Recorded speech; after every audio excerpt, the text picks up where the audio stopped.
If you spend enough time wandering those drafty corridors around Westminster, you start to recognize the sound of a story before anyone admits it's even alive. A half-closed door, a cough that lasts a second too long, a researcher pretending they're not listening. That's usually where the truth begins to seep out.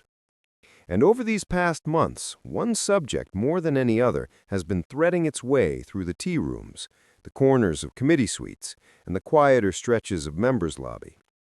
People lower their voices, check who might be loitering behind a pillar, then whisper the same question. What really lay behind Meghan's arrival in the royal fold, and who first nudged open the door? Plenty inside the palace insist they know. Others claim they've seen documents, private notes, stray messages. Nothing concrete, of course, that would be too neat, but enough fragments drifting through private briefings to provoke a raised eyebrow from even the more jaded among the old guard. Those who've watched the royal machine for decades say the early warnings were there if anyone cared to look. A connection that predated Harry. An acquaintance many assumed was invented by internet fantasists, and an arrangement that became far more complicated once the public started paying attention.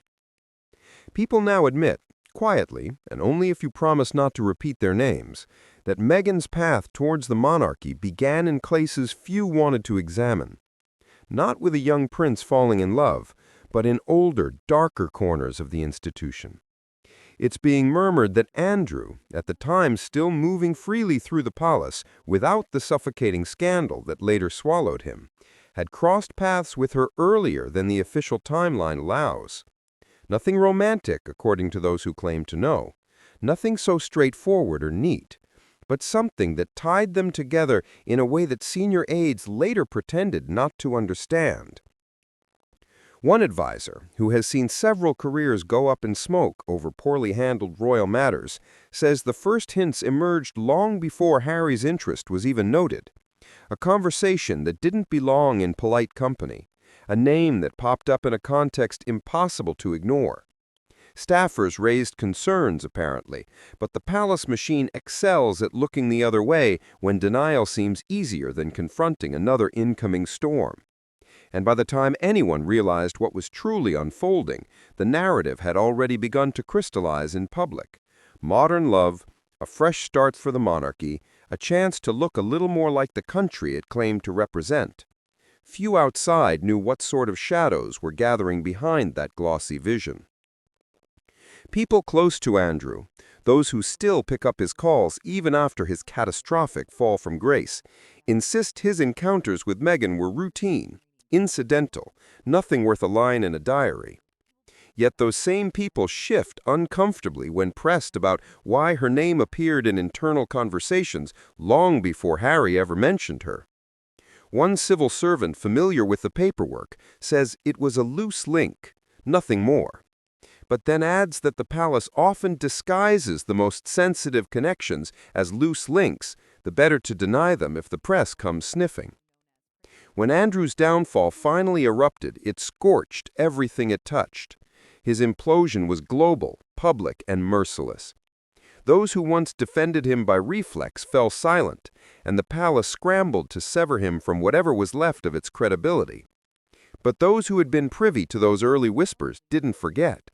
If anything, Andrew's disgrace made the earlier Meghan connection, however slight, however faint, the sort of detail that senior aides feared could be twisted into something more damaging. And when rumors of his private comments about her began circulating, aides could only hope the press had missed them. Insiders say Meghan knew more about Andrew's deterioration than she ever let on.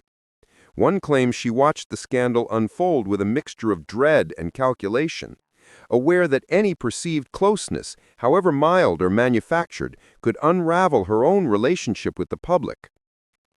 Others argue she simply understood the danger. If Andrew was sinking, anyone even remotely linked risked being pulled under too. So she kept her distance, even as whispers suggested she'd been more aware of his internal battles than the official story allowed. Those inside the palace insist the real drama unfolded behind closed doors, in rooms so thick with tension that junior aides avoided entering unless summoned. Andrew, facing a level of humiliation no senior royal had experienced in decades, reportedly turned to those who had once supported him. And that included Harry, who found himself caught between a scandal he didn't create and a woman he was falling for faster than anyone expected. People familiar with those early conversations say the atmosphere was brittle, the sort of cold civility that precedes fractures in families more ordinary than this one. The point where Andrew's disgrace collided with Meghan's emergence is the part no one wants to speak about on record. But in private, over coffee cups left half empty and phones placed face down on tables, aides admit there were moments when Andrew's resentment spilled into places it shouldn't have. Some claimed he felt eclipsed by her rapid ascent in public favor. Others insist he feared she might expose parts of the palace ecosystem he relied on to maintain what was left of his influence. And then there are those who believe he simply couldn't bear the idea that a newcomer, an outsider, would be treated with the sort of deference he believed still belonged to him. Meanwhile, Meghan was learning quickly how crowded the palace felt when every hallway carried a different piece of gossip about you. She'd stepped into an institution where nothing stays quiet for long, and every gesture becomes political. People began confiding in journalists that she bristled at old-fashioned protocols, that she refused to accept the rigid hierarchy that placed Andrew, tarnished, flaunting his past connections, above her in royal order.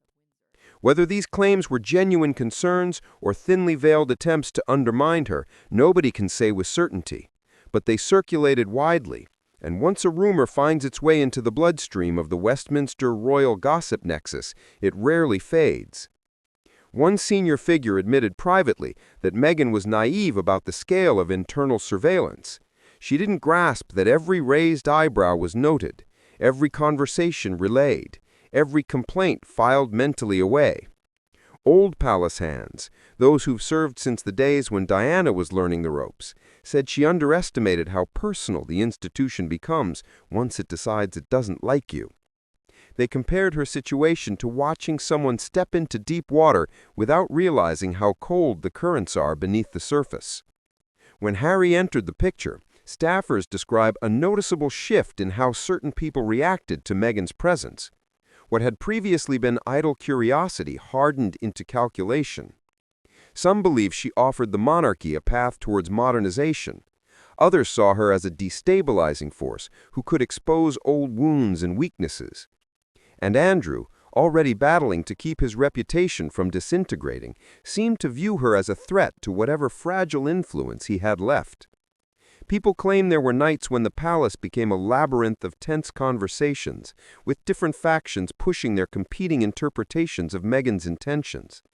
One advisor recalls hearing that Andrew insisted she was manipulating her way into the family with a sharpness nobody anticipated.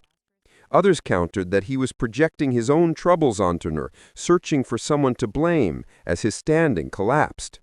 And the truth, as usual, lived somewhere between what people feared and what they wanted to believe. In Westminster, political staffers began to notice the crossover.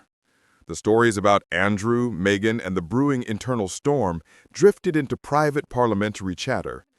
MPs, who pride themselves on smelling trouble before it erupts, began swapping notes with journalists who had sources in the palace. Some insisted the Queen was being kept in the dark. Others argued she knew everything and chose silence as her weapon. Whatever the case, an uncomfortable narrative emerged. Andrew's collapse wasn't merely a personal disaster. It was entangled somehow with Meghan's rise. Those tracking these whispers insist nothing about the situation was accidental. Meghan was navigating an institution accustomed to controlling women who entered its orbit. But she wasn't willing to play along as quietly as others had.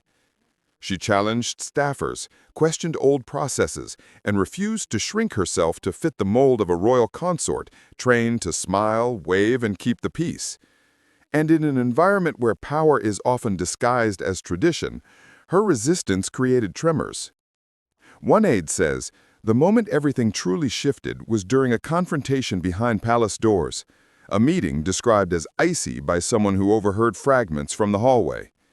Meghan, aware that Andrew's situation was deteriorating beyond repair, apparently pressed him on matters he believed were none of her business. The exchange was brief, sharp, and ended with both retreating into separate rooms where the tension radiated so strongly that junior staff later avoided the corridor entirely. From there, stories multiplied. Some versions claim Andrew tried to undermine her behind the scenes, feeding doubts into the ears of senior members who already felt unsettled by her presence. Others say Meghan, realizing the depth of the hostility she was facing, began collecting her own account of events, not as ammunition, but as self-protection. It's become something of an article of faith among staffers that nobody survives palace politics without quietly gathering receipts. All the while, Harry became increasingly protective, aware that what was circulating privately bore little resemblance to the carefully managed public narrative. He watched as palace officials tried to contain Andrew's disaster, while simultaneously tightening control over Meghan's image. Those close to him say the imbalance became impossible to ignore. Andrew, a man facing allegations that rocked the monarchy globally, was still given leeway that Meghan never received.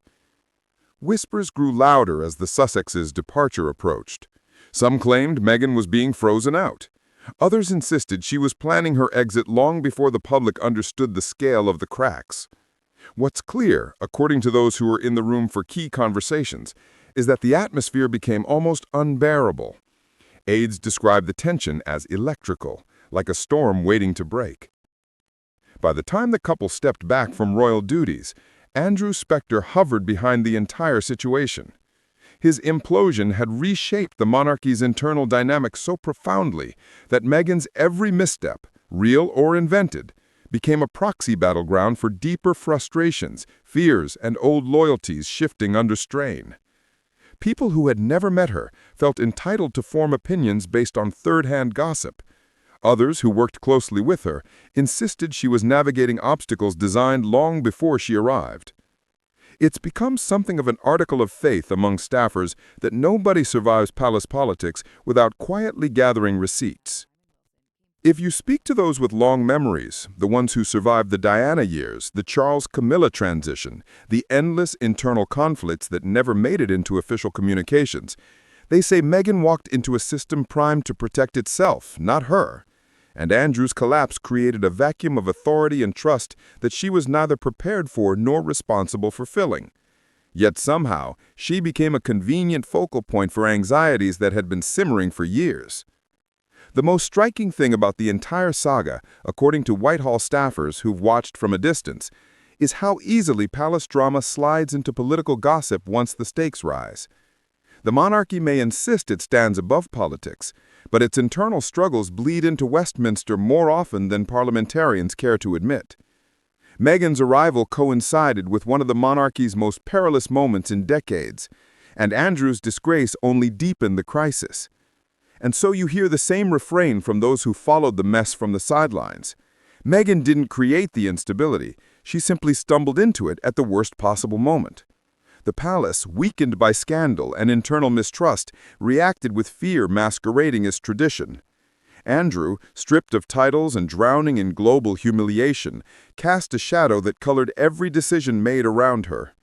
And Harry, caught between the woman he loved and the institution he'd been raised to serve, found himself in an impossible position. What now remains, beneath the swirl of rumor and speculation, is a truth that few will say aloud, yet many concede privately. The story of Meghan's emergence and Andrew's collapse aren't two separate tales. They're chapters of the same uncomfortable chronicle, one about a monarchy wrestling with modern scrutiny, old ghosts, and the lingering consequences of choices made long before Meghan ever walked through the palace gates. And inside Westminster's quieter corners, where political staffers sift through the gossip over end-of-day drinks, the same line keeps surfacing. This was never just a royal misunderstanding. It was a collision of secrets, ambition, fear, and history, and nobody who was close to it emerged unscathed. If another version of events exists, it hasn't yet made its way through the doors of the tea rooms. But rest assured, if it does, someone in Westminster will whisper it first.